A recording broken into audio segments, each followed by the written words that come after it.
Hello नमस्कार दोस्तों, कैसे हैं आप लोग।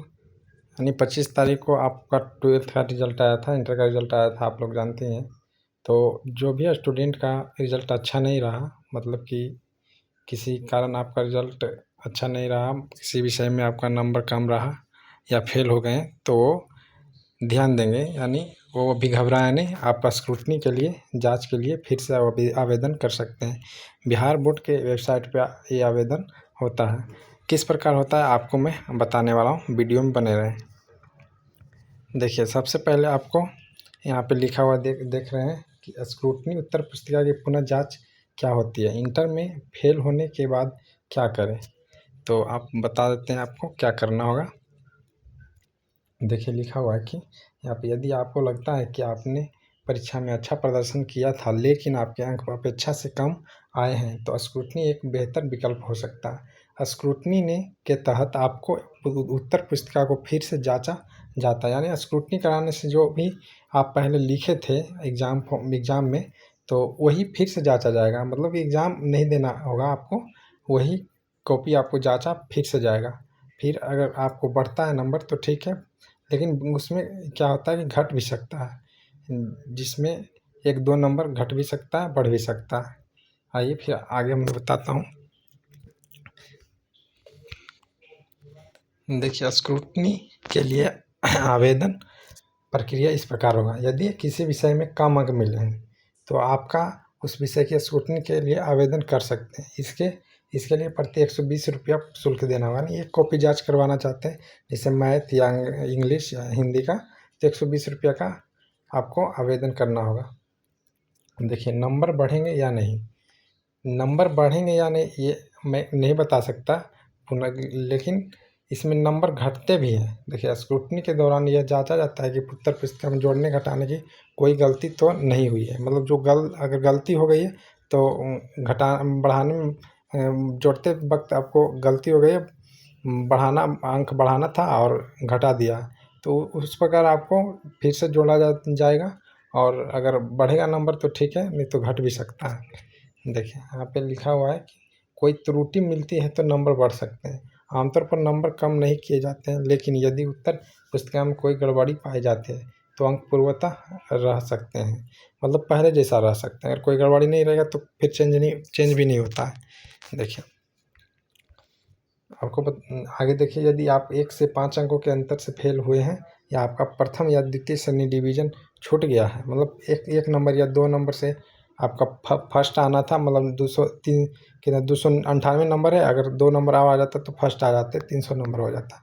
तो इस प्रकार आप छूट गए हैं तो स्क्रूटनी करवा लीजिए। इसमें होता है कि 1-2 नंबर आपको फिर से मिल जाता है, क्योंकि मास्टर भी देखता है कि अब 1-2 नंबर के लिए क्या फेल, मतलब सेकेंड डिवीज़न करना दे देता है। किसी किसी मास्टर को ऐसा करने में अच्छा भी लगता है।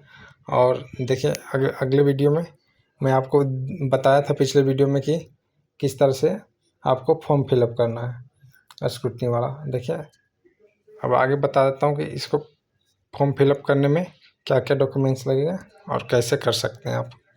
देखिए, इसमें लिखा है स्क्रूटनी के लिए आवेदन कब करें। तो बिहार बोर्ड आमतौर पर मार्च में ऑनलाइन आवेदन प्रक्रिया शुरू करता है। इस दौरान आपको आधिकारिक वेबसाइट पर जाकर आवेदन करना होगा। वेबसाइट का बता देता हूँ मैं। देखिए, कंपार्टमेंटल परीक्षा असफल छात्रों के लिए दूसरा मौका। इंटर में फेल होने के बाद क्या करें। फेल होने के बाद आपको वही स्क्रूटनी या कंपार्टमेंटल एग्ज़ाम देना पड़ेगा। जो छात्र किसी 1 या 2 विषय में असफल हुए हैं वे कंपार्टमेंटल परीक्षा के लिए आवेदन कर सकते हैं।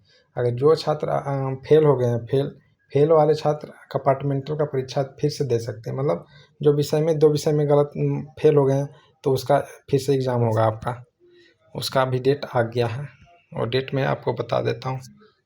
किन्हीं कंपार्टमेंटल परीक्षा में बैठने की अनुमति है। यदि आप केवल 1 या 2 विषय में फेल हुए हैं तो आप कंपार्टमेंटल परीक्षा दे सकते हैं, लेकिन यदि 3 या अधिक विषय में फेल हुए हैं तो यह विकल्प उपलब्ध नहीं होगा।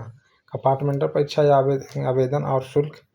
आवेदन प्रक्रिया अप्रैल माह से शुरू होती है। परीक्षा शुल्क लगभग 1000 रुपया होती है। कंपार्टमेंटल परीक्षा का लाभ, साल बर्बाद नहीं होता, परीक्षा परिणाम जल्द घोषित कर दिया जाता है।